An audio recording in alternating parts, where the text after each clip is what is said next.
반장들 반가워요. 자, 금요일입니다. 자, 힘내서 갑시다. 6월 8일 정치부회 시작합니다. 신반장, 다음 주 월요일에는요, 각오 단단히 하고 출근해요. 다음 주에 정말 빅 이벤트들이 많잖아요.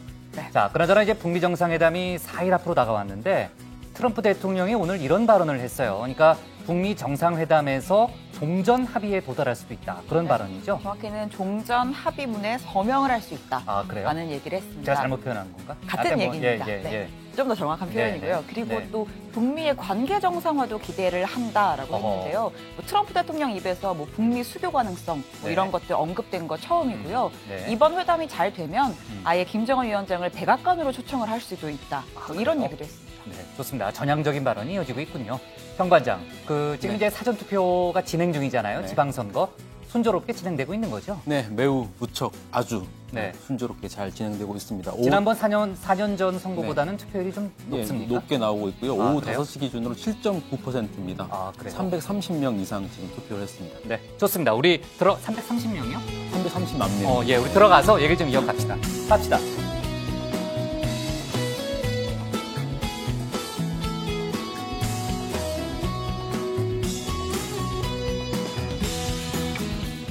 네, 한장들 자리에 앉았으면 정치부회를 시작하죠. 최근 김정은 북한 국무위원장이 침묵을 지키고 있는데 반해서 트럼프 대통령은 조금 전에 이제 신반장도 얘기했지만요. 나흘 앞으로 다가온 북미 정상회담에 대해서 아주 큰 기대를 계속해서 내비치고 있고 표현 수위도 올라가고 있습니다. 아까 신반장이 그런 얘기 했잖아요. 지금 이제 회담이 이번에 잘 되면 김정은 위원장을 백악관으로 초청할 수도 있다. 이런 얘기를 했다고 설명을 했는데 정말 북한 지도자가 미국의 심장부라고 할 수 있는 워싱턴을 방문하는 것은 엄청난 상징성을 띈다고 봐야 되겠죠. 한때 회담 취소를 선언했던 미국 대통령 입에서 이 정도의 발언이 나온다면은 일단 북미 사전 접촉은 상당히 성과가 있었다. 이렇게 판단은 할 수 있겠고요. 다만 어느 정도까지 이제 합의에 도달할지는 양 정상이 만나서 당일의 분위기 또 전반적인 상황에 좀 달려 있다고 봐야 될 것 같습니다. 협상력이 또 상당히 중요하죠. 아무튼 상당히 긴장되는 시간들이고요. 자, 그리고 조금 전에 문재인 대통령이 드루킹 사건을 수사할 허익범 특별검사에게 임명장을 수여했습니다. 이번 드루킹 특검팀이요, 20일간의 준비 기간을 거쳐서 이달 말부터 본격적인 수사에 들어가게 되죠. 허익범 특검이 그런 얘기를 했습니다. 어제 기자들한테요. 이 사건이 정치적 사건이라는 걸 잘 알고 있고 공정하고 투명하게 처리하겠다라는 얘기를 했고요. 최근 자유한국당의 전신인 한나라당과 새누리당에서 여론 조작을 했다는 추가 의혹이 불거진 상태잖아요. 민주당이 검찰에 고발도 한 그런 상태인데 그 문제는 본인이 결정하기보다는 정치권에서 결정할 일이다. 이렇게 판단을 했습니다. 그러니까 드루킹 특검팀에서 그 문제를 다룰지는 정치권에서 결정할 문제다라는 취지의 발언을 했고요. 자, 최 반장 발제 때 관련한 얘기를 좀 더 자세히 해보는 걸로 하겠습니다. 오늘 정치부 회의는요, 먼저 정 반장 발제를 들어보면서 오늘 시작된 지방선거 사전투표 소식과 지방선거 관련한 다양한 이슈를 짚어보고요. 북미 정상회담 속보를 이어서 다루겠습니다. 드루킹 특검 출범과 사법부 재판거래 논란 속보도 알아보겠습니다. 그럼 먼저 정강현 반장의 발제부터 시작하겠습니다.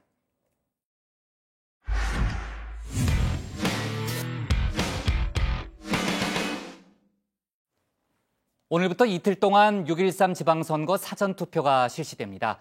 여야는 서로 다른 셈법에 따라서 사전투표율을 높이는 데 총력을 기울이고 있죠. 오늘 야당 발제에서는 사전투표 첫날 분위기를 살펴보고요. 사실상 결렬 수순에 들어간 야권 단일화 문제도 자세하게 짚어보겠습니다. 자, 다정의 가족 여러분, 오늘부터 이틀간 사전투표가 진행됩니다. 이렇게 얼굴이 나온 신분증만 있으면 전국 3,512개 사전투표소 어디에서든 투표를 할 수 있습니다. 실제로 오늘 이른 아침부터 참 많은 국민들이 사전투표에 참여했습니다. 오후 5시 기준으로 투표율 7.9%를 기록하고 있습니다.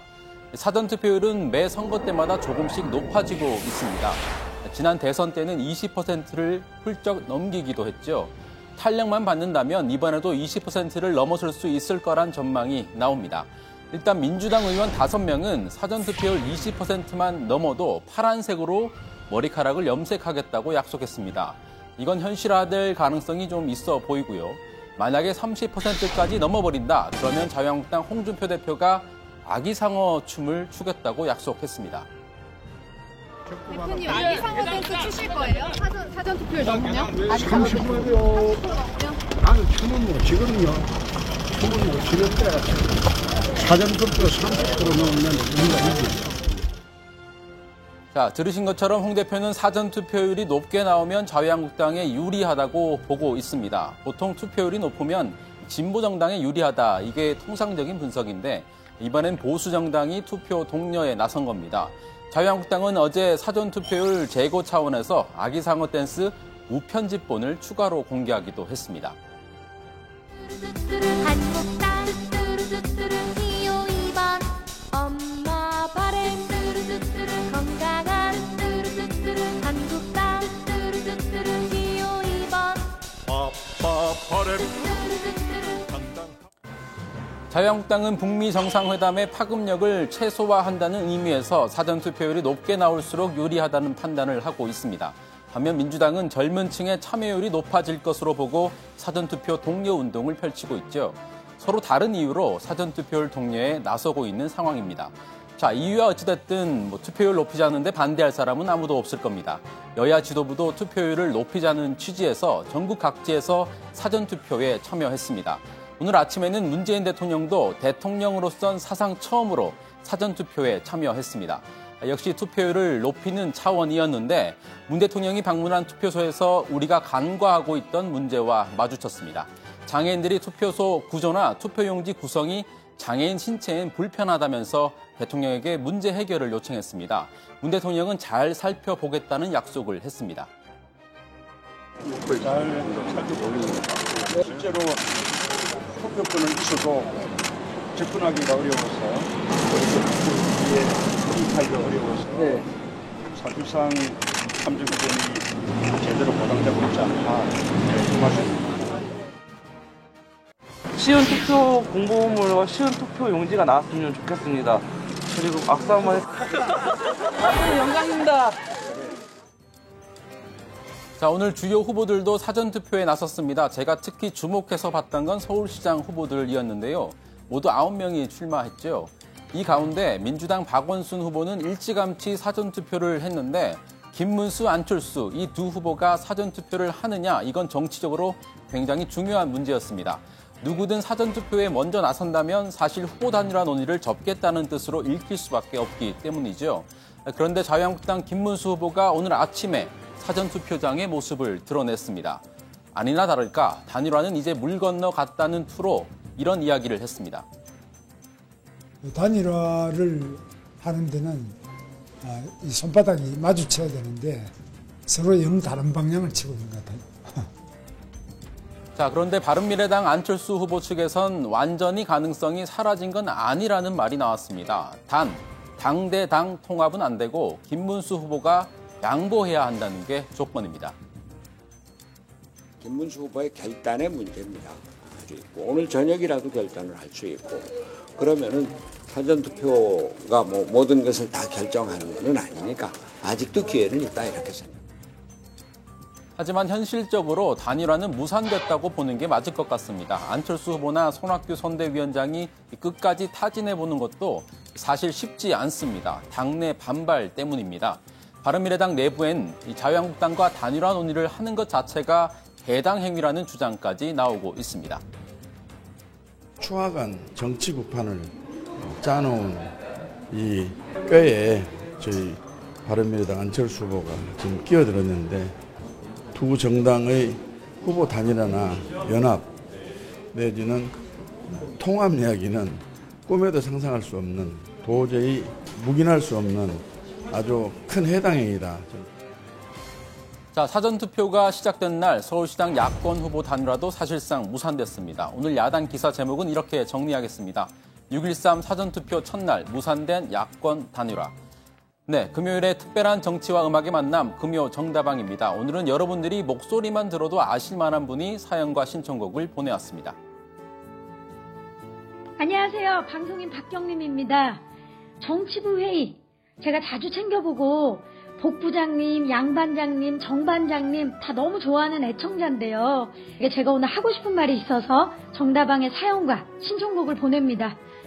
제가 이번 6.13 지방선거 캠페인에 여러 예능인들과 함께 참여를 했는데요. 이 계기를 통해서 투표의 소중함을 더욱 알게 됐어요. 모든 국민은 자신들의 수준에 맞는 정부를 가진다고 하는데요. 우리 또 대한민국 국민 참 멋지지 않습니까? 그걸 보여줄 수 있는 기회라 저는 항상 투표에 꼭 참여를 합니다. 자, 6월 13일 일하시느라 혹은 사정상 투표하러 가기가 어려우신 분들은요. 오늘부터 내일까지 진행하는 사전투표에 참여해 보시는 건 어떨까요? 우리의 소중한 한 표가 살기 좋은 세상을 사는데 꼭 의미 있게 쓰일 거라 생각하며 가수 우리나라의 투표합시다 이 노래 신청합니다. 네, 박경림 씨는 얼마 전에 선관위 캠페인에도 출연했었죠. 박경림 씨의 한마디 한마디 정말 틀린 게 없습니다. 소중한 한 표가 좋은 세상을 만듭니다. 박경림 씨의 신청곡 투표합시다 들으시면서 오늘 발제 마무리하겠습니다. 투표합시다. 투표합시다. 이제 우리 바꿉시다. 나의 꿈 그대의 꿈 우리의 모든 꿈이 이루어지도록.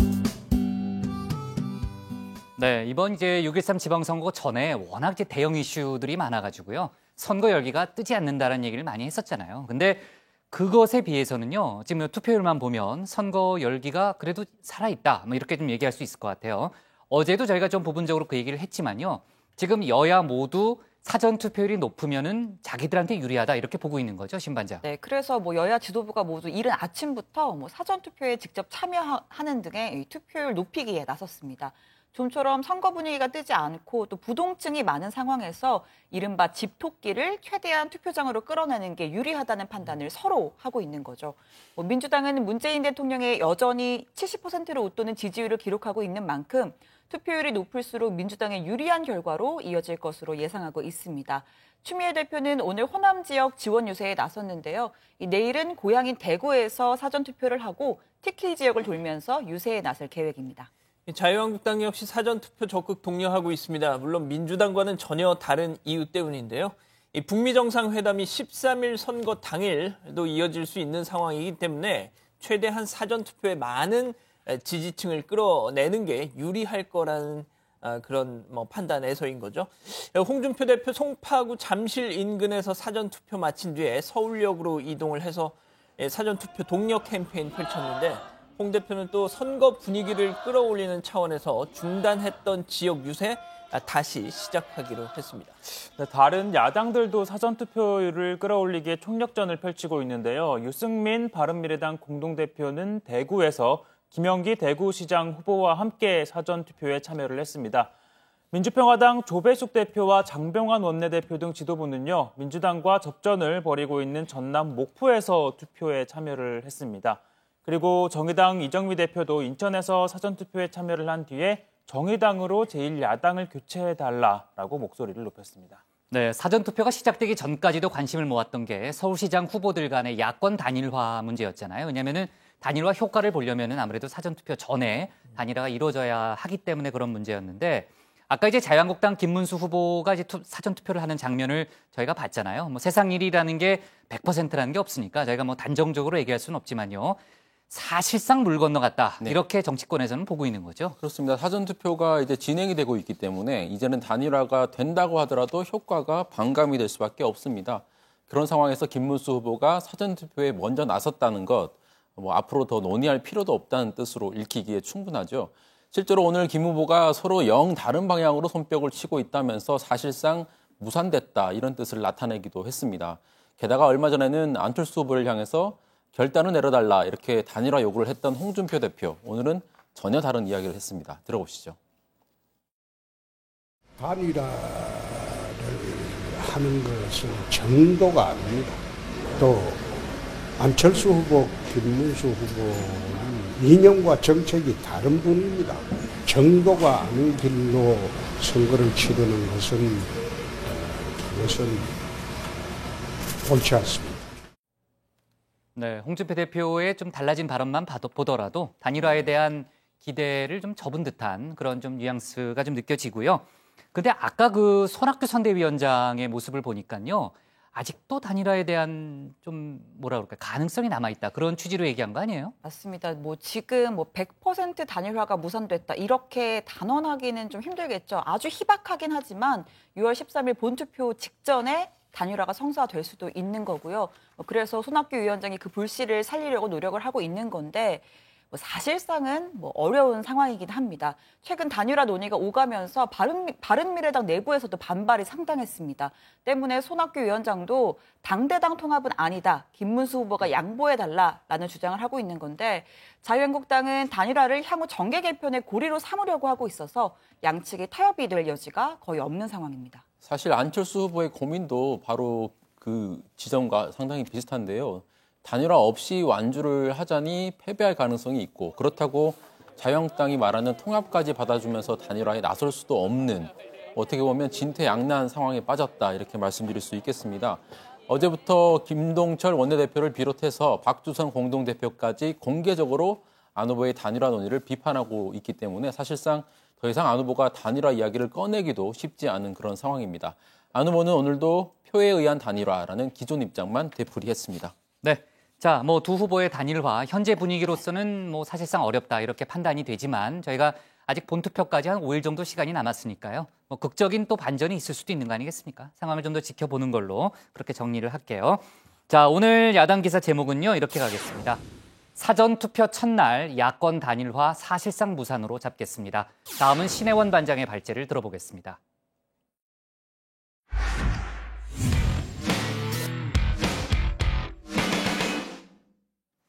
네, 아까 시작할 때 잠깐 얘기했지만요. 트럼프 대통령이 6.12 북미 정상회담에서 한반도 종전 합의에 서명할 수 있고 더 나아가서 향후 북미 관계의 정상화를 기대할 수 있다고 말했습니다. 회담이 성과를 낼 경우 김정은 위원장을 백악관에 초청하겠다는 뜻도 밝혔죠. 오늘 청와대 발제에서는 실무 준비를 끝낸 북미 정상 간의 회담 관련 소식을 집중적으로 살펴보겠습니다.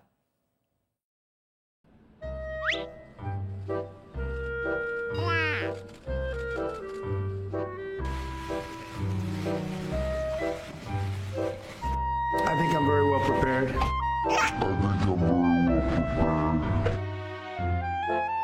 그렇습니다. 준비 완료입니다. 한반도 비핵화 여정의 하이라이트 6.12 북미 정상회담이 이제 나흘 앞으로 다가왔습니다. 지난 3월 평양과 워싱턴으로 간 문재인 대통령의 특사단으로부터 그 첫걸음이 시작됐죠. He expressed his eagerness to meet President Trump as soon as possible. President Trump appreciated the briefing and said he would meet Kim Jong-un by May to achieve permanent denuclearization. 이후 두 번의 남북 정상회담과 끊임없는 물밑 접촉, 그리고 무산 위기까지 손에 땀을 쥐게 만드는 긴장의 연속이었습니다. 이제 북미는 의전과 의제, 투트랙 협상을 모두 마치고 본무대가 될 싱가포르로 집결하고 있습니다. 자, 주인공인 트럼프 대통령은 싱가포르로 가기 전까지 임무 두 가지가 남아 있는데요. 하나는 재팬 패싱에 다급한 일본 아베 총리 달래기, 하나는 캐나다에서 열리는 G7 정상회의에 참석하는 겁니다. 일단 아베 총리는 우리 시각 오늘 새벽에 만났습니다. 자, 세상 편하게 앉아있는 이 트럼프 대통령과 달리 아베 총리는 의자의 왼쪽에 반만 몸을 걸친 채 이 트럼프 대통령 쪽을 향해서 찰싹 붙어 앉았습니다. 앉은 자세에서도 왠지 모를 절박함이 느껴지는데요. 자, 이번엔 회담 후 공동 기자회견 자리입니다. 내심 무슨 말을 해줄까 기대하는 듯한데 트럼프 대통령 눈치도 없이 글쎄 이렇게 말했습니다. If the summit does go well, will you be inviting North Korean leader Kim Jong-un to the United States? Well, the answer is yes to the second part of your question, but certainly if it goes well. And I think it would be well received. I think he would look at it very favorably, so I think that could happen. Okay. Maybe we'll start with the White House. What do you think? 김정은 위원장을 백악관으로 초청할 수가 있다니 아베 총리 속으로는 안 돼, 나만 불러 라고 외쳤을지도 모릅니다. 자, 이번 방미 목적 중에 하나는 북한에 대한 최대한의 압박은 없다는 발언에 진위를 묻는 거였죠. 트럼프 대통령 이런 속도 모르고 또 한 번 쐐기를 박습니다. We don't use the term anymore because we're going into a friendly negotiation. You'll know how well we do in the negotiation. If you hear me saying we're going to use maximum pressure, you'll know the negotiation did not do well, frankly. 트럼프 대통령은 약 70년간 얼어붙었던 북미 관계도 정상화하겠다는 의지를 밝혔습니다. 북한 체제 보장을 위한 핵심 조치인 북미 수교 가능성을 처음으로 시사한 겁니다.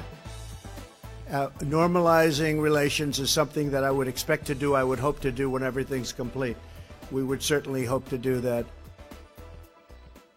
북한이 이루고자 하는 제1과제가 북미 수교라는 걸 고려할 때 이번 회담의 성공 가능성은 한 단계 더 높아졌습니다. 트럼프 대통령은 다만 모든 것이 완료됐을 때라는 단서를 달아서 북한의 비핵화가 완료되는 출구 시점에 관계 정상화가 가능하다는 걸 암시했습니다. 그러면서 한반도 종전선언 의지를 거듭 분명하게 밝혔습니다. We could sign an agreement. As you know, that would be a first step. It's what happens after the agreement that really is the big point. Sounds a little bit strange, but that's probably the easy part. The hard part remains after that. 트럼프식 체제 보장법은 결국 이겁니다. 싱가포르 회담에서 종전선언 합의로 물꼬를 트고 이후 북한이 비핵화를 실천하면 최종적으로 북미 수교, 그러니까 관계 정상화를 출구로 논의를 마무리하겠다는 거죠. 만약 싱가포르에서 종전 합의를 못하더라도 정전협정 체결 65주년인 7월 27일 판문점에서의 종전선언 가능성도 제기됩니다. 참고로 이번 북미 회담엔 중매쟁이 역할을 자처한 문재인 대통령 말고도 숨은 공로자가 있습니다. 두 정상과 모두 절친한 사이로 알려진 농구 선수 데니스 로드먼입니다. I think he didn't realize who Donald Trump was at that time until I guess he started to read the book and started to get the understanding. 농구광 김정은 위원장을 보러 최소 5번 이상 북한을 찾은 데다 트럼프 대통령과는 같이 예능 프로그램도 출연한 사이죠. 하지만 이번 회담엔 동행하지 않을 예정인데요. 백악관은 그는 경기장에서는 위대하다. 하지만 협상은 협상가에게 맡겨야 한다라고 설명했습니다. 자, 오늘 청와대 발제는 트럼프 종전 넘어 북미 관계 정상화 기대로 정리하겠습니다. 네, 데니스 로드먼이 싱가포르에 깜짝 등장할 줄 알았는데 오늘 이제 트럼프 대통령의 발언을 보니까 그럴 것 같지는 않습니다. 네. 자, 트럼프 대통령이 오히려 아베 총리만 만나면요. 북한에 대해서 더 전향적인 발언을 내놓는 것 같아요. 근데 오늘 트럼프 대통령이 이제 아베 총리를 그 옆에 두고 여러 가지 발언을 했는데 일본과 관련된 얘기 중엔 제가 이런 게 또 기억이 나요. 그 아베 총리가 미국에다가 공장을 많이 짓겠다고 했다. 아주 환영한다. 뭐 이런 얘기를 뭐 하던데 아무래도 아베 총리가 이제 미국에 와서 투자를 많이 하겠다는 얘기를 좀 한 모양이에요. 그죠? 자, 근데 그 아까 이제 여러 가지 전향적 발언 중에 김정은 위원장을 백악관에 초청한다. 뭐 이런 얘기가 상당히 눈에 들어와요. 물론 이제 성과가 있어야 된다는 전제가 있지만요. 그렇습니다. 트럼프 대통령 뭐 회담이 잘 되면 김정은 위원장을 초청할 것이고 김 위원장도 호의적으로 받아들일 것이다. 이렇게 말을 했습니다. 백악관이나 개인 별장인 말하라고냐라는 질문에는 백악관부터 시작하려고 한다라고 했죠. 이건 여러 번 김 위원장을 초청할 수도 있다 이런 뜻으로 해석이 됩니다. 그렇죠. 깜짝이야 목소리가 갑자기 커졌네. 그 비핵화는 한 번의 회담으로 해결되지 않는다는 얘기도 여러 번 했죠. 맞습니다. 한 번보다는 오래 걸릴 것이다 라면서 일괄 타결이 아닌 단계적 접근을 하겠다는 방침을 재차 강조했습니다. 이어서 싱가포르 회담에서 한국 종전 합의에 서명을 할 수 있다면서 오히려 이건 쉬운 부분이고 어려운 건 그 후에 남아있다라는 얘기도 했습니다. 네. 그 어려운 부분이라는 게 북미 관계 정상화를 얘기하는 거예요? 네, 그렇습니다. 모든 일이 완료됐을 때 북미 관계 정상화를 원하고 기대한다면서 트럼프식 체제 보장 로드맵을 설명했는데요. 먼저 한반도 종전선언을 입구로 해서 북한이 비핵화를 실천하면 북미 수교를 종착역으로 대북 제재 해제, 또 대북 지원 등 관계 정상화를 해 나가겠다는 겁니다. 네, 지난번에 저희도 얘기했지만은 폼페이오 국무장관이 김영철 노동당 부위원장을 만난 자리에서 그 뉴욕의 스카이라인을 이렇게 보여주면서 얘기하는 장면을 우리가 얘기했었잖아요. 그 트럼프 대통령도 북한이 앞으로 잘 살게 될 거다라는 얘기를 많이 했는데 그런데 경제 지원, 그 직접적인 경제 지원과 관련해서는 이번에도 한 발 빼는 듯한 모습을 보였죠, 양반장. 그렇습니다. 트럼프 대통령, 미국은 북한과 매우 멀리 떨어져 있다. 경제적 지원은 한국, 중국, 일본이 주도할 것이다. 이런 입장 다시 한번 강조했습니다. 그 얘기 들어보시죠. I know that Prime Minister Abe and President Moon have told me very strongly that they are going to go and they will help them economically tremendously. We, on the other hand, are very far away. We're very, very far away. But Japan will be helping. I believe China will be helping economically also. 자, 트럼프 대통령은 회담이 기대에 못 미치면 회담장 걸어 나올 수 있다 이 얘기 계속 했고요. 하지만 그보다는 회담 성공에 대한 기대감 더 드러냈습니다. 김정은 위원장이 그의 국민과 가족에게 훌륭한 일을 하길 원한다고 믿기 때문에 회담장 나올 필요가 없을 걸로 기대한다라고 말이죠.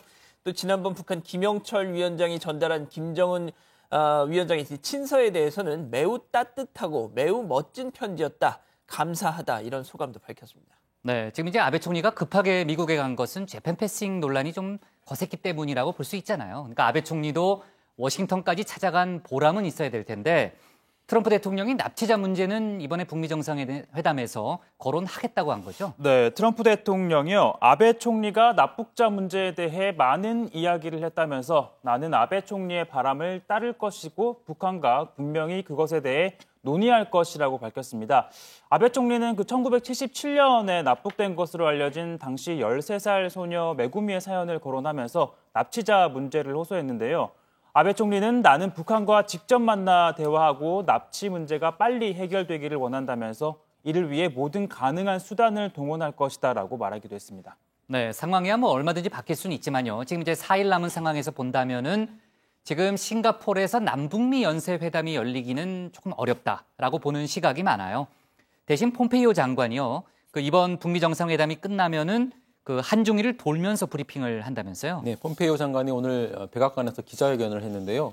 김정은 위원장이 비핵화 의지가 있고 준비가 됐다는 뜻을 나에게 개인적으로 내비쳤다면서 이제 나라를 위해 결단을 내리길 기대한다라고 말을 했습니다. 또 북미 간 인식의 차이를 줄이는데 진전이 있었다면서 다음 주 한중일을 방문해서 회담 결과를 직접 설명하겠다고 했습니다. 들어보시죠.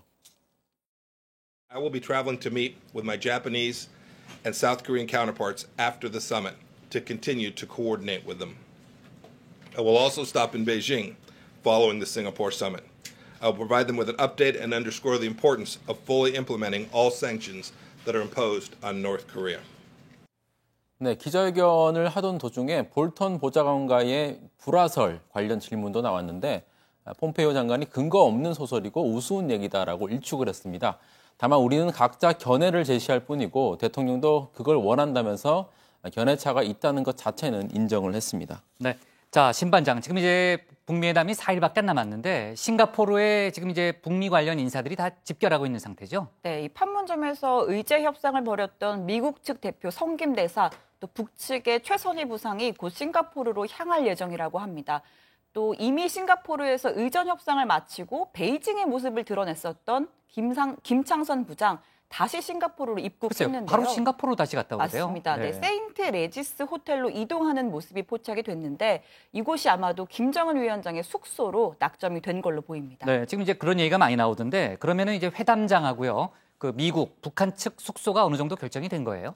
그렇습니다. 뭐 일단 공식적으로 확인을 해주고 있는 건 아닙니다. 양국 모두가요. 미국은 하지만 샹그릴라 호텔 그리고 북한은 세인트 레지스 호텔이 유력하다는 거죠. 두 호텔 간의 직선 거리 570m로 모두 이 특별 행사 구역 안에 포함이 돼 있습니다. 이 회담장은 알려진 대로 센토사 섬 내에 이 카펠라 호텔이고요. 이 본토와 통하는 길이 700m 가량의 다리 그리고 케이블카, 모노레일이 전부로 이 경호에 용이하다는 평가입니다. 네, 오늘 뭐 미국 경호 관계자들이 샹그릴라 호텔을 방문했다는 이제 그런 보도도 봤고요. 아무튼 뭐 호텔이 다 정해진 것 같아요. 어느 정도는요. 자, 그리고 이제 판문점 선언의 이제 첫 번째 후속 조치죠. 남북 공동 연락사무소 설치를 위해서 우리 측 대표단이 오늘 개성공단을 방문했죠. 네, 그 천혜성 통일부 차관을 단장으로 하고 있는 남북 공동 연락사무소 추진단이 경의선 육로를 통해서 개성공단을 찾았습니다. 개성공단 전면 가동 중단 조치 이후 2년 4개월 만인데 먼저 천 차관 얘기 들어보시죠. 남북 공동 연락사무소 설치는 판문점 선언 이행의 첫 번째 조치이면서 지속 가능한 남북 관계 발전을 위한 중요한 그런 의미 있는 그 조치라고 생각을 하고 있습니다. 공동연락사무소가 조속히 개설될 수 있도록 오늘 철저하게 관련 시설 등을 점검하고 돌아오겠습니다.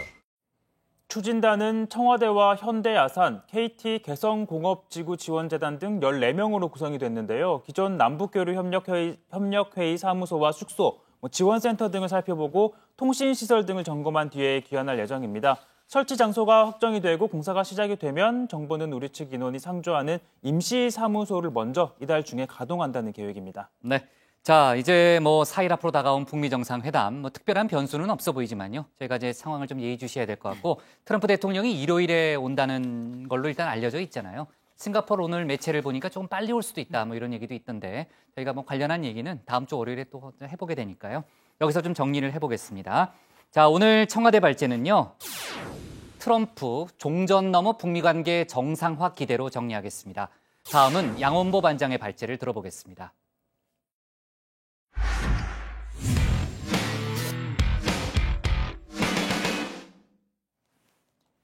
민주당 이재명 경기지사 후보의 이른바 여배우 스캔들 논란을 둘러싼 여진이 오늘도 이어지고 있습니다.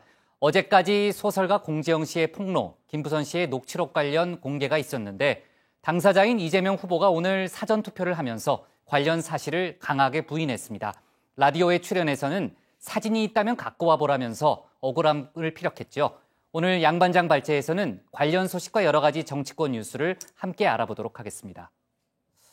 네, 그렇습니다. 민주당 이재명 경기지사 후보 오늘 이 경기도 남양주 투표소에서 부인 김혜경 씨와 함께 이렇게 사전 투표를 했습니다.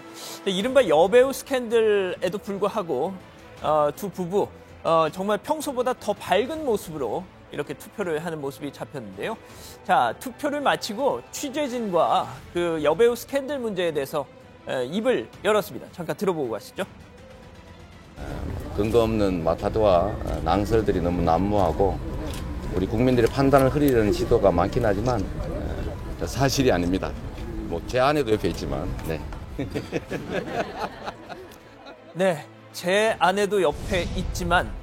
자, 이 후보는요, 어제 오후에 CBS 라디오에 출연을 해서 인터뷰했습니다. 어제 이 바른미래당 김명환 경기지사 후보가 공개한, 그러니까 2007년 12월 배우 김부선 씨와 이 후보가 인천 앞바다에 가서 촬영했다고 주장하는 그 사진의 진위 여부에 대해서 강하게 부인했는데요.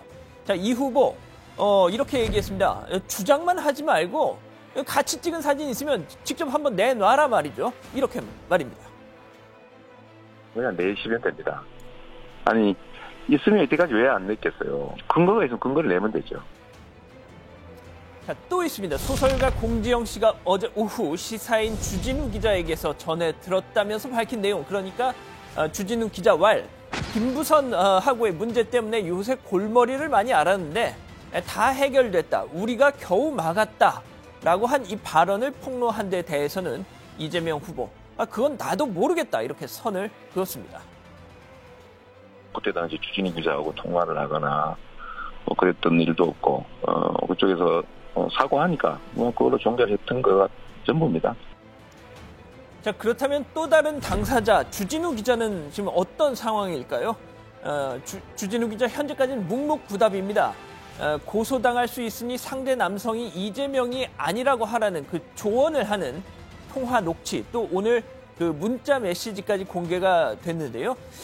주 기자는 자신의 SNS를 통해서도 또 어렵사리 연락이 닿은 여러 취재진들과의 통화에서도 어떤 얘기도 꺼내지 않으면서 궁금증만 키우고 있습니다. 자, 하지만 이 문제 맨 처음 제기한 바른미래당 김영환 후보 오늘도 공세를 멈추지 않았습니다.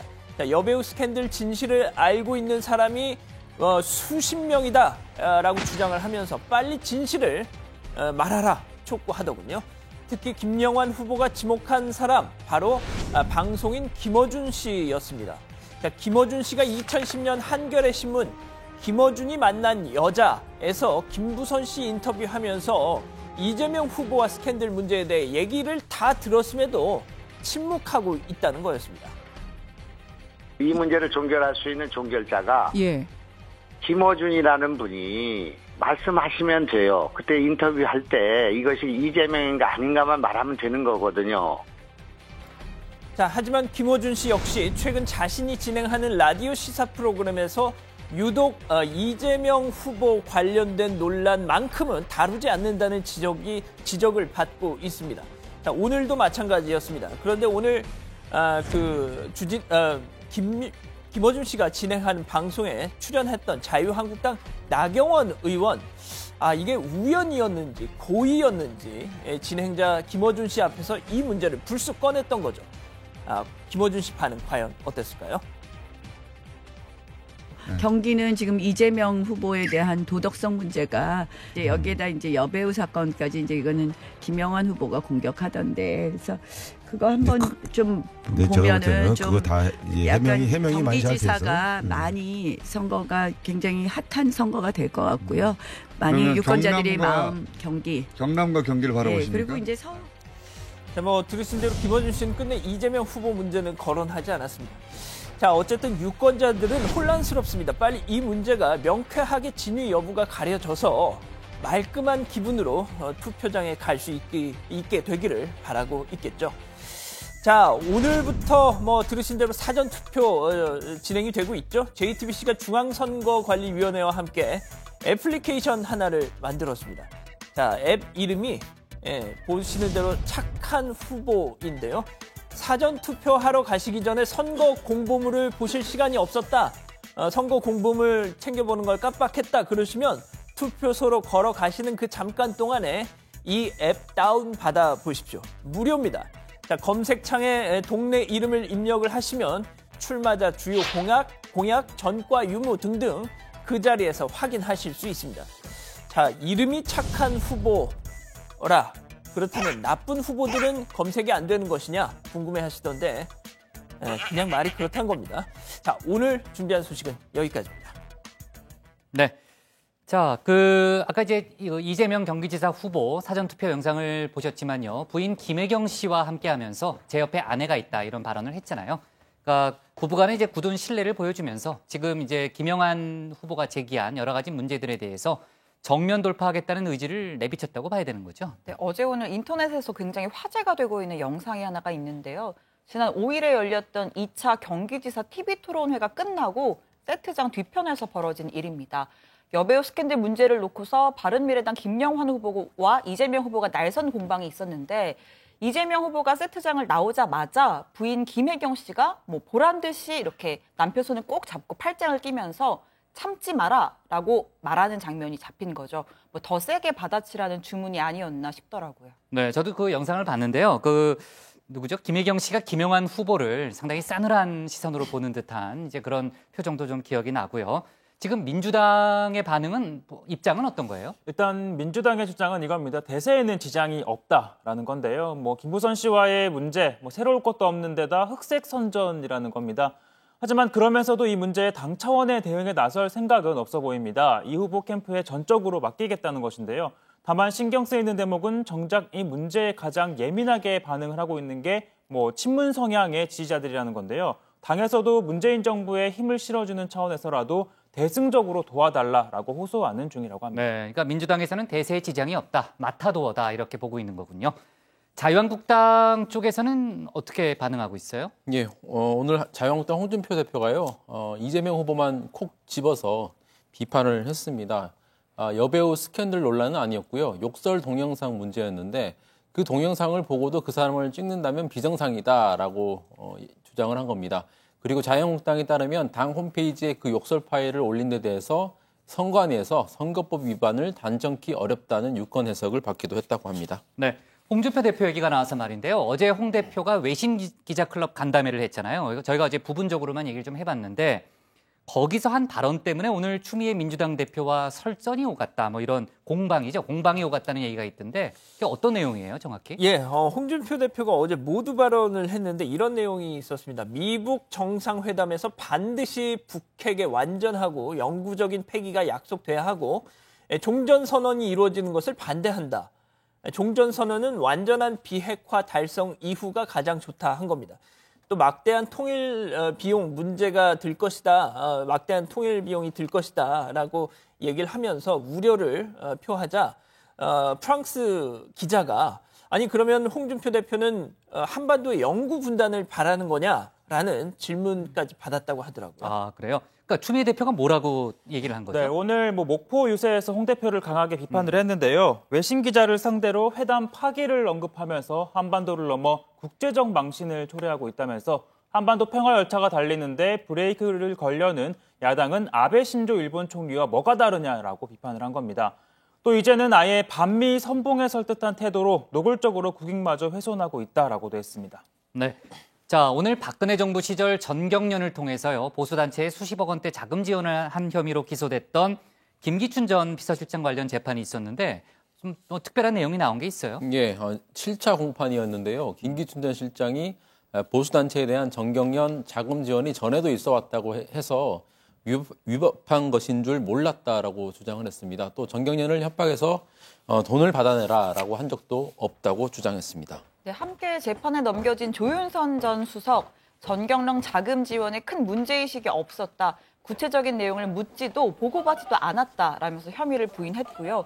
국정원 특활비 문제에 대해서는 정치적 스승으로 알고 지낸 이병기 당시 국정원장에게서 경력금으로 받은 것일 뿐 청탁 요청을 받은 적도 없다라고 주장했습니다. 네, 좋습니다. 자, 어제 이명박 전 대통령 재판은 저희가 다루진 못했는데 그 주 3회 공판이 잡히니까 굉장히 힘들다고 얘기를 하더라고요. 그러니까 사람이 일단 살고부터 봐야 되지 않느냐 이런 얘기를 했다고 하고 형 이상은 회장에 대해서 사람들이 잘못 알고 있다. 상당히 무서운 사람이다. 이런 표현도 했다는 그런 얘기가 있었는데 어제 저희가 시간상 다루진 못했죠. 자, 좋습니다. 오늘 기사는 이렇게 정리할게요. 이재명, 내 옆엔 아내가 있다. 스캔들 1축으로 정하겠습니다. 다음은 최종혁 반장의 발제를 들어보겠습니다.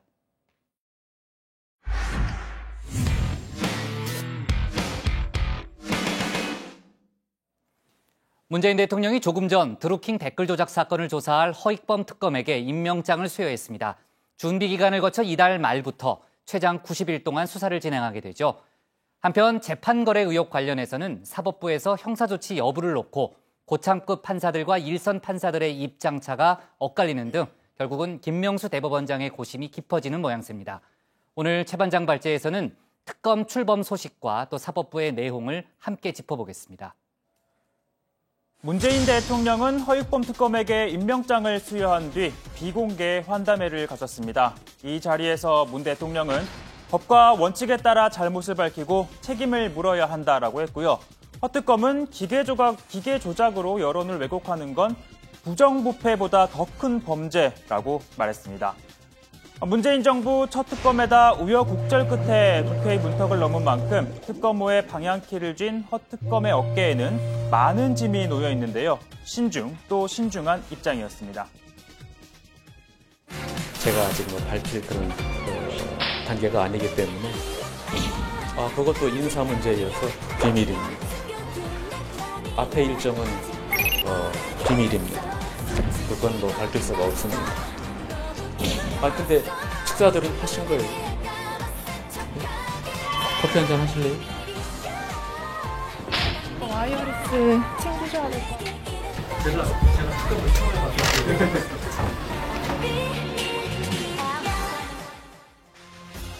네, 특검이 처음이신 허 특검. 이번 사건이 정치적 사건이 분명하지만 법에 따라 공정하고 투명하게 수사하겠다고 밝혔습니다. 이젠 본격적으로 특검팀을 꾸려야 하는데요. 특검을 보좌하고 분야별 사건을 책임질 특검보를 먼저 뽑아야 합니다.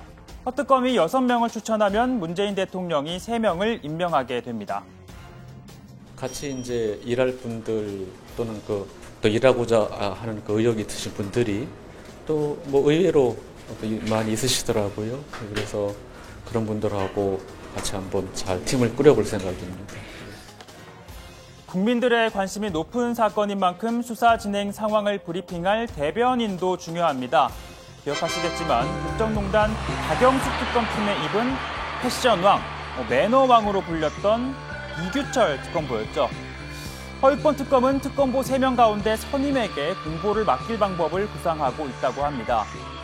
특검팀은 준비기간 20일 동안 최대 87명 규모의 수사팀을 꾸리고 기존 자료 등을 검토한 뒤 이번 달 말부터 본격적인 수사에 돌입합니다. 드루킹의 여론조작 과정에 정치권의 배후가 있었는지 또는 지난해 대선에서 개입이 있었는지 여부를 밝혀내는 게 핵심입니다. 대상자들 중에는 일부 이제 실세라고 불리는 분들도 계십니다. 이분들에 대한 수사 필요하면 어떻게 하실 건지. 필요하면 조사하는 것이고 또 그 필요성 여부는 수사를 개시했을 때 그때 알 수 있을 것 같습니다. 댓글 조작과 인사청탁 의혹이 제기된 김경수 후보, 그리고 김 후보에게 드루킹을 소개시켜준 송인배 청와대 비서관 등이 우선 수사 대상이 될 것으로 보입니다. 사건 당사자인 드루킹 김모 씨도 우선 조사 대상일 텐데요. 현재 모든 변호인이 사임한 상태인데 특검 조사는 어떻게 받을까요? 이거는 특검은 아마 그냥 혼자 받으시겠다 말씀하시는데 그것도 저희들이 잘 모르죠. 왜냐하면 여러 가지 외부에서 상황이 좀 아까 말씀드렸처럼 변호인 선임 문제도 있고 비용 문제도 있고 하니까. 자, 다음은 대법원 재판거래 의혹 논란입니다. 한자리에 모였던 전국 법원장들은 사법부가 형사고발이나 수사 의뢰를 하는 건 적절치 않다라고 결론을 내렸습니다. 재판거래 의혹 자체가 합리적 근거가 없다면서 말이 안 된다라고도 했는데요. 하지만 각급 법원의 일선 판사들은 철저한 진상규명과 수사를 촉구하고 있습니다. 현재까지 전국 23개의 판사회의에서 도출된 결의문 가운데 18개가 형사조치를 요구하고 있습니다. 오늘도 서울중앙지법, 서울동부지법, 대구지법 등에서 판사회의가 잇따라 열렸습니다. 그러니까 사법부가 둘로 나뉘고 있는데요. 의도치 않게 세대 간 대결 모양새가 만들어지다 보니 모든 목소리를 귀담아 듣겠다고 한 김명수 대법원장의 고심이 깊어질 수밖에 없어 보입니다. 의식적으로는 법원 내에서 해결하는 것을 제일 중요한 한 부분으로 생각하고 있습니다. 그런 외부의 검찰 수사나 이런 거에 대해서는 안 하시겠다라는 그런 뜻입니까? 그런 뜻으로 생각하실 필요는 없고요. 어쨌든 기본 마음가짐은 그렇다는 뜻입니다. 모든 가능성을 열어놓은 것으로 해석이 됩니다. 검찰의 수사를 맡기자니 사법부의 독립성이 훼손될까 우려스럽고 그렇다고 이렇게 된 마당에 그냥 넘어갈 수도 없는 딜레마에 빠진 건데요. 이 때문에 일각에서는 특별조사위원회를 만들어서 법원 내외부 인사가 참여해 수사권을 부여하자라는 제안도 나오고 있습니다. 이러한 가운데 문재인 정부 첫 대법원장 후보에도 올랐던 전수환 전 대법관이 소셜미디어에 시 한 편을 올렸습니다. 정호승 시인의 나무에 대하여라는 시와 함께 이런 글을 남겼습니다. 이미 굽은 것을 어쩌겠는가.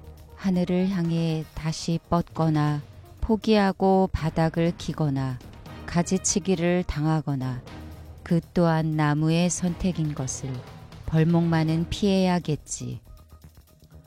자, 사법부의 수술이 불가피하다는 소신을 밝힌 것으로 해석이 됩니다. 다만 벌목만은 피해야겠지라는 거는요. 사법부의 신뢰 자체가 흔들려서는 안 된다는 의미로도 해석이 됩니다. 또 일각에서는 이 글이 이분을 겨냥한 거란 해석도 나옵니다. 저는 제가 그저 오래된 법관에 그치지 않고 온 몸과 마음이 상처에 쌓여있는 고목 같은 법관이 될 수 있다면 더 없는 영광과 행복으로 여기겠습니다. 그러니까 고목 같은 법관이 되고 싶다던 양승태 전 대법원장, 그리고 굽은 나무는 가지치기라도 해야 한다는 전수환 전 대법관, 마치 이방원의 하여가에 단심가로 응수한 정봉주를 떠올리게 합니다. 자, 오늘 발제 이렇게 정리해 보겠습니다. 드루킹 특검 출범, 둘로 나뉜 사법부입니다. 네. 자, 문재인 대통령이 조금 전인 오후 4시쯤에 허익범 특검에게 임명장을 수여했죠. 그러니까 앞으로 60일, 그러니까 한 차례 연장할 수 있기 때문에 최장 90일 동안 수사를 할 수 있는 거죠? 그렇습니다. 문 대통령이 오늘 오후 4시죠. 청와대 본관 접견실에서 허익범 특별검사에게 임명장을 수여했습니다. 곧바로 비공개 환담을 가졌습니다. 문 대통령은 법과 원칙에 따라 특검법에 정해진 대로 있는 그대로 밝히고 책임을 물으면 된다라고 말을 했습니다.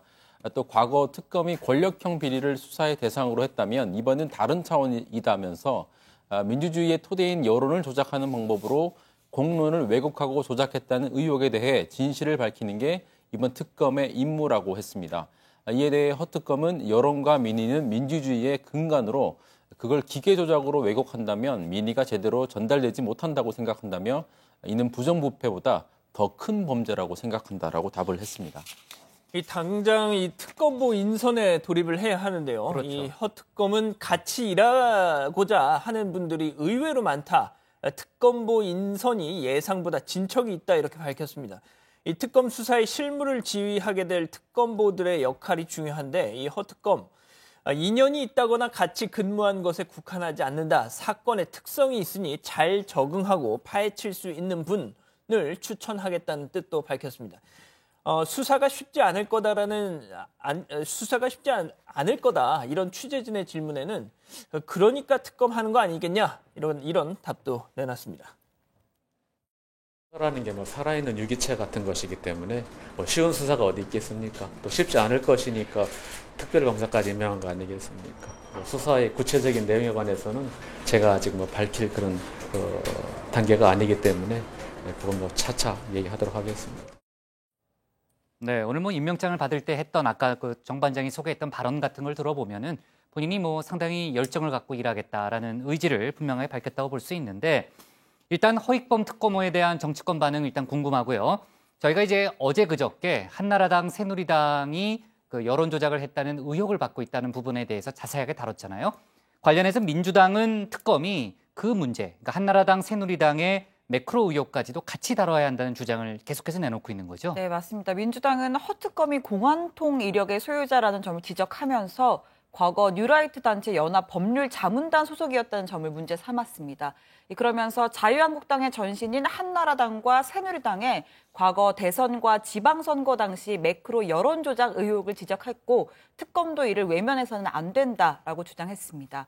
이에 대해서 자유한국당은 민주당이 특검 김 빼기와 회방 놓기에 나서고 있다라고 주장을 했고요.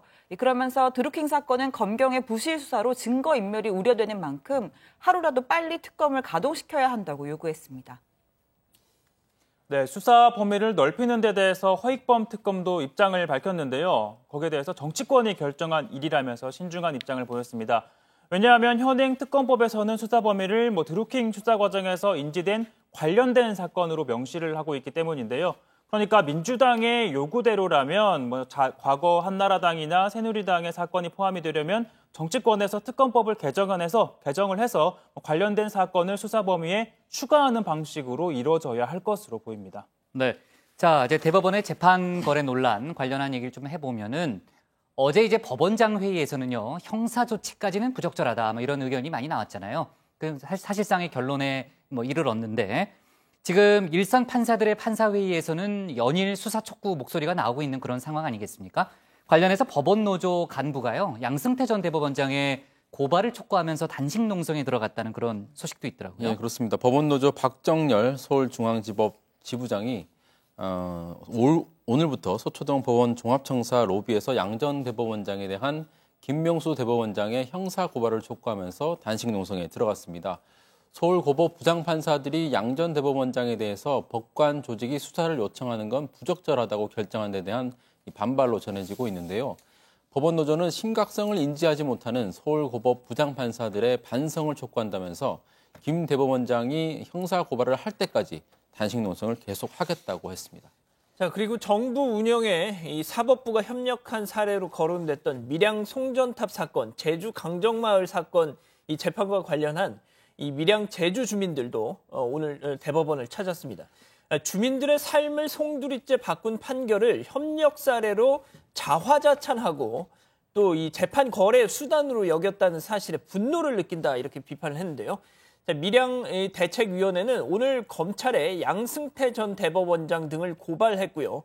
강정마을 해군기지 반대 주민회도 이달 중순 이내에 고발장을 접수한다는 계획입니다. 네, 그러니까 어제 전국 법원장 회의하고요. 서울고법 부장판사 회의에서는 이제 수사가 부적절하다라는 의견이 나왔고 그 이외에 그 소장법관들 중심으로 한 모임에서는 이제 수사가 필요하다는 의견이 많이 나왔는데 제가 어느 신문이더라 오늘 동아일보인가 보니까요. 전국에 법원 23곳에서 판사회의에 결의문이 나왔는데 그중에 18개가 수사 필요성을 주장한 그런 내용이었다. 4곳은 의견이 없었다. 뭐 그런 내용을 좀 봤고요. 그러니까 일단은 현재 결의문이 나온 대부분의 법원에서는 절대 다수가 수사 필요성을 주장하고 있는 일단 그런 상황으로 볼 수 있을 것 같은데요.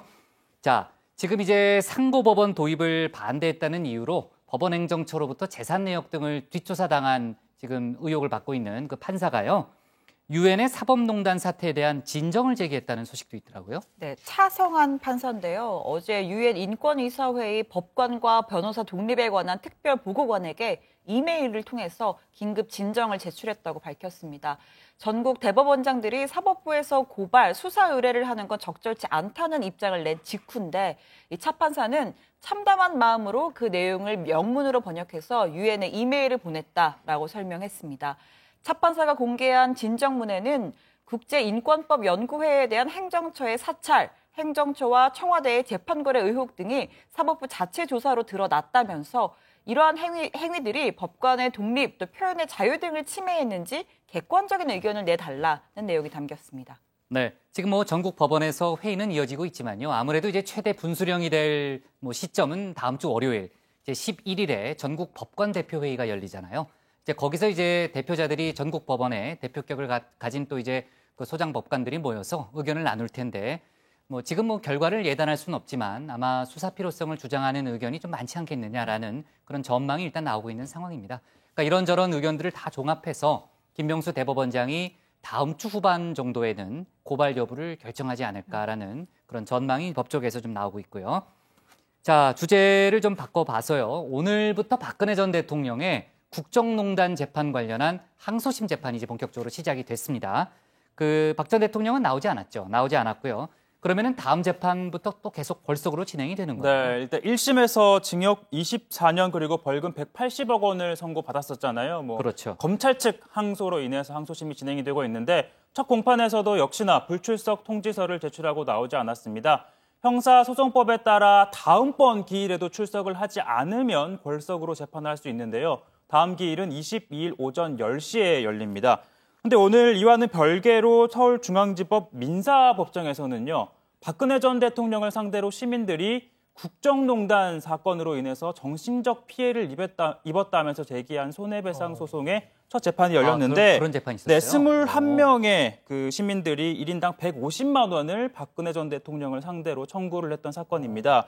이와 관련해서 박 전 대통령 측 변호인인 도태우 변호사, 탄핵심판 대리인이기도 했었죠. 도태우 변호사는 대통령의 행위는 헌법에 근거한 권력행위다. 민사상 불법행위를 구성하지 않는다라고 주장을 했는데요. 이에 대해서 재판부가 이렇게 얘기를 했습니다.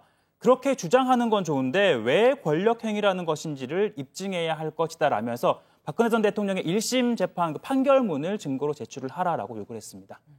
네.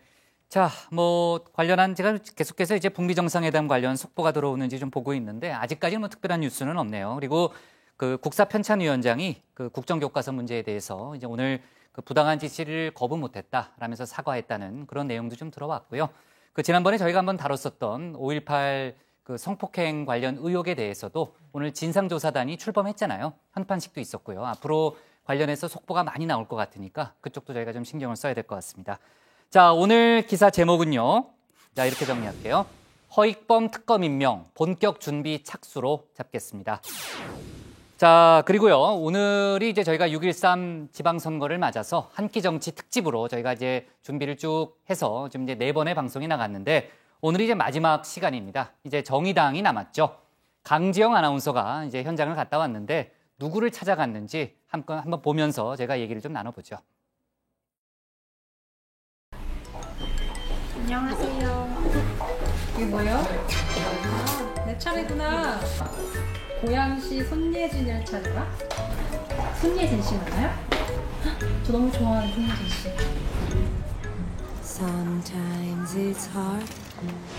회사에서 자전거 끌고 나오는데 저쪽에서 어떤 여자가 걸어오는 거야. 이상하게 궁금하더라. 아이고, 남자들이라. 아이, 그런 게 아니고 그냥 한번 보러 간 건데 너무 이쁜 거야.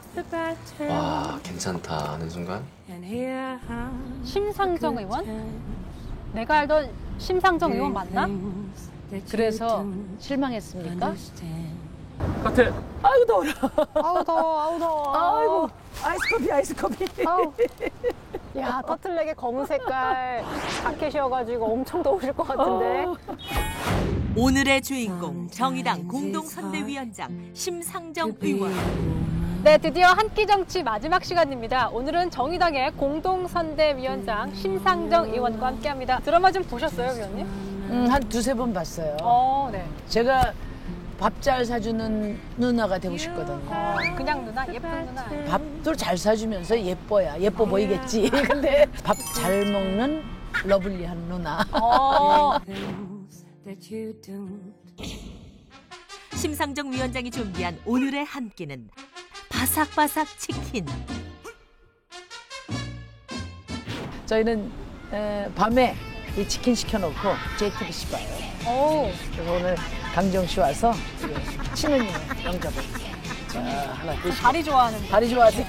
다리로. 다리도 있지. 자. 다리 짠. 짠. 네, 좋습니다.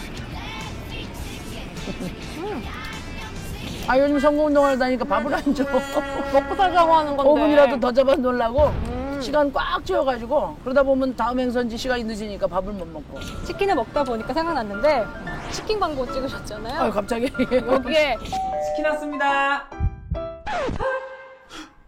의원님이 왜 거기서 나와요? 이건 치킨 광고가 아니라 널 위한 정의당 후원 광고니까 그 치킨 광고 이후에 치킨을 잘 못 먹겠더라고. 저는 뭐 치킨 얼굴 될 줄은 전혀 몰랐죠. 아니, 오비라 무슨 뜻이죠? 저희 정의당이 5번이잖아요. 5번이 비상을 하면은 2번이 추락한다는 뜻이에요. 2번이면 자유한국당. 뭐 그런가요? 네. 제1야당을 노리시는 거예요, 그러면?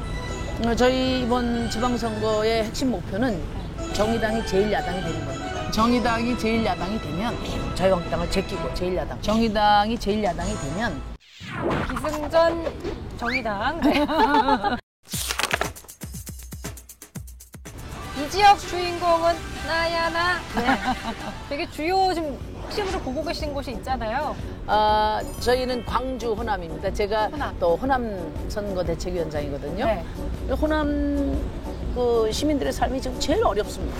40년 동안 한 당이 독점하니까 그게 시민들 삶에 독이 된 거예요. 과거에 국민의당 안철수를 대안으로 선택했는데 배신하지 않았냐는 확실하게 책임 있게 모실 정의당을 이제 대안야당으로 선택해달라.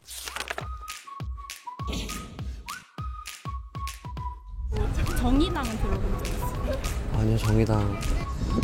정의당을 모른단 말이야? 심상정. 네네네.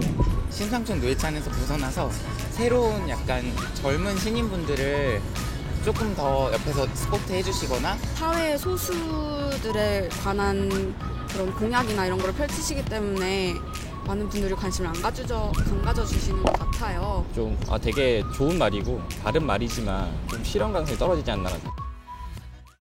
심상정 노회찬 말고 또 좀 더 참신한 그 좋은 정치인들 좀 많이 키워줘야 되지 않냐. 네, 맞아요. 이런 말씀을 하셨는데 그 말씀은 제가 우리 유권자들에게 꼭 드리고 싶은 말씀이에요. 유능하고 아주 헌신적이고 준비된 정치인들이 많고 지금 우리 초선 의원들도 다 그런데 지역구 의원이 된 사람이 저하고 노회찬밖에 없어서 심상정 노회찬만 보이는 거예요.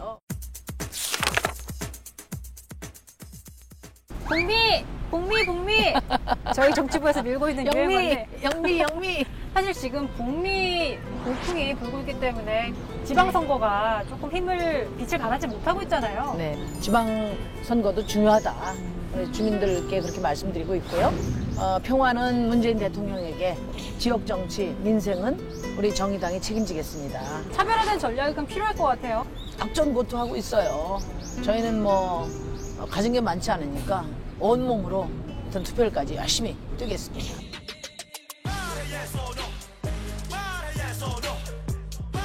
이번 선거 예전 지방선거보다 힘들다. Yes or no? 뭐죠? No. 아니다. 아까 힘들다고 하셨잖아요. 아니, 촛불 이후의 선거니까. 유권자들께서 정치 변화의 방향을 제시해 주실 것이다 이렇게 생각합니다. 더불어민주당한테 이길 자신 없다. Yes or no? 진짜요? 뭐 꼭 수치만 이기고 지는 게 아니거든. 더불어민주당은 지금 완전히 찬 보름달이고 우리는 초생달이기 때문에 약간 정신승리인 것 같기도. 자유한국당보다는 지지율이 더 높게 나올 자신 있다. 오죽하면 홍준표 대표가 지금 자당의 후보들이 거부해서 이거는 전투 중에 홍수가 말을 내린 것이다. 바른미래당, 민주평화당은 정말 상대도 안 된다. Yes or no? 표정이 압권이에요. 자유한국당과의 게임만 남아있다 이렇게 생각합니다.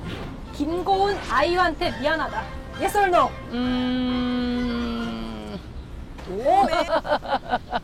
신중하게 생각하시고 말씀하셔야 돼요. 아직까지 항의가 없는 것을 볼 때 제가 김고은 아이유의 팬인 것처럼 혹시 심상정이 팬일 수도 있다. 네, 저희 정치부 회의의 생각은 절대 아님을 다시 한번 강조드리겠습니다. 유권자들에게 한 말씀 부탁드리겠습니다. 6.13 지방선거 닷새밖에 안 남았습니다. 정치를 바꾸고 또 촛불 정신에 따라 지방 정치를 바꾸는 선거입니다. 유권자 여러분, 대한민국 정치를 바꾸려면 우리 정의당, 제1야당 만들어 주십시오. 좋은 정치로 또 민생 정치로 보답드리겠습니다. 감사합니다.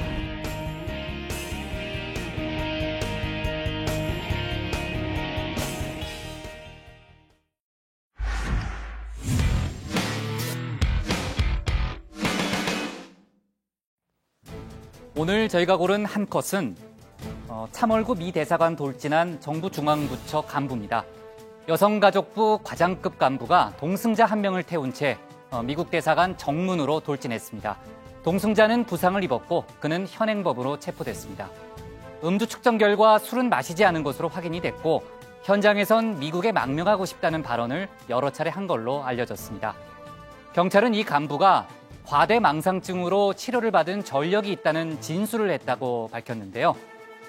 미국 연수 대상자로 선정이 돼서 출국을 앞둔 상황이었다고 합니다. 하여간 여러 가지로 좀 이해는 안 되는 그런 사건인데요. 정신질환 여부와 구체적 동기를 좀 더 명확하게 밝힐 필요가 있겠습니다. 오늘 정치부회의는 여기까지고요. 저희는 다음 주 월요일에 다시 찾아뵙겠습니다. 자, 일주일 동안 수고 많았습니다. 다음 주에 바쁜 일이 많으니까 주말에 좀 쉬어야 돼요. 네, 체력 보충하고 특히 신반장. 네.